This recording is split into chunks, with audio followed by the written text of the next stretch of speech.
So right, తర్వాత first క్వశ్చన్లో third sub question చూసుకున్నట్లయితే using Euclid's division algorithm find HCF of 867 and 255. 867కి 255కి యూక్లిడ్ డివిజన్ అల్గారిథమ్ వాడి మనము హెచ్సిఎఫ్ కనుక్కోవాలన్నమాట. సో ఎలా కనుక్కుంటాం చూద్దాం.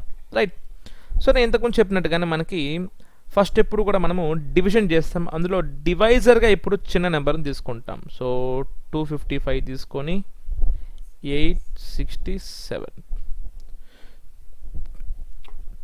255 4s are 1000 అయిపోద్ది. 255 3s are తెగేద్దాం, ఎందుకంటే 25 3s 750 కాబట్టి 255 3s are 3 5s are 15, 3 5s are 15 plus 1 16, 3 2s are 6 plus 1 7, అంటే 255 3s are 765. సో 7లో 5 పోతే 2 0 1. ఇప్పుడు మనకి 255 టేబుల్లో 1 టైం అంటే 255 1 జారు కదా, మనకి 102 రాదు. సో కాబట్టి ఇదే మనకి రిమైండర్. ఇప్పుడు ఇదేమవుతుంది, నాకు నెక్స్ట్ డివిజన్కి డివైజర్ అవుతుంది, నెక్స్ట్ డివిజన్కి ఇది డివైజర్ అవుతుంది. సో చూడండి, ఇది రెస్ట్ చేస్తాను.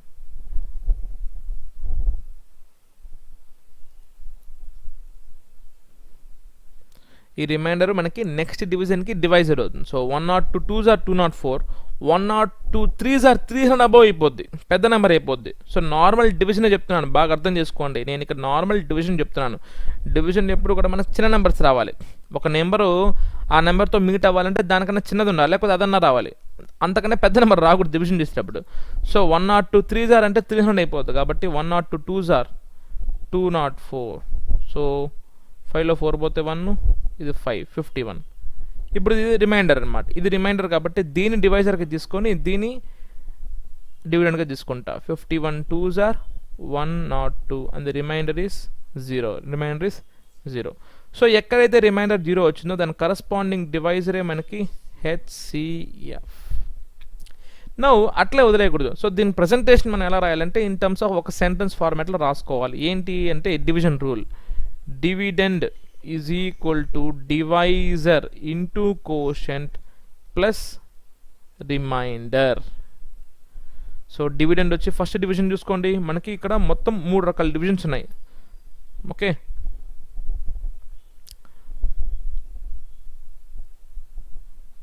ఇదొక డివిజను, ఇదొక division,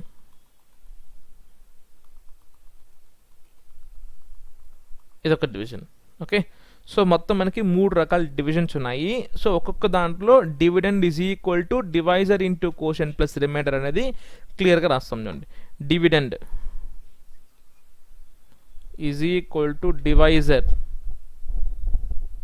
into quotient plus remainder. Next అదేవిధంగా సెకండ్ డివిజన్ చూడండి, dividend is equal to divisor into quotient plus remainder.